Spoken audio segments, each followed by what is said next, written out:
In 2008, Terance Gamble was convicted of robbery in Alabama, served his time. 7 years later, he was pulled over for a broken taillight. The police then smelled marijuana, searched his car, and found a couple of guns.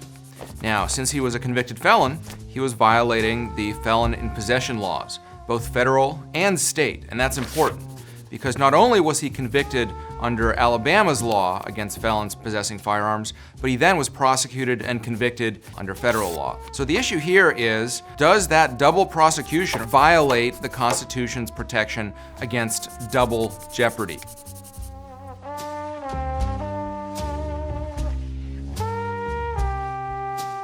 Double jeopardy protects against being tried more than once for the same crime.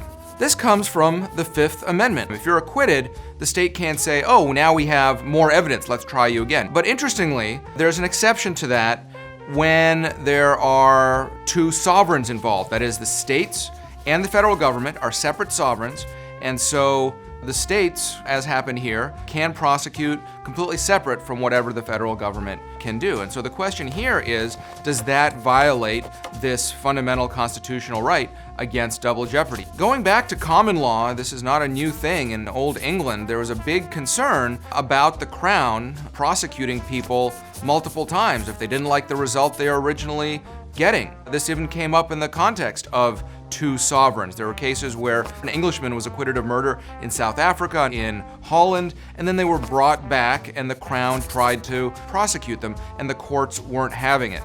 And so when the United States was created, one of the fundamental protections that the framers decided to put in was this protection against double jeopardy. Now, of course, the Fifth Amendment, the Bill of Rights, originally only applied to the new federal government, and it wasn't until much later, in fact, this century, that the double jeopardy provision was incorporated or applied to the states. The best argument for Terance Gamble is that it doesn't matter which sovereign is prosecuting him, he's still being tried twice for the same crime. And whatever judicially made doctrine needs to be changed to protect his constitutional rights, the court should follow that.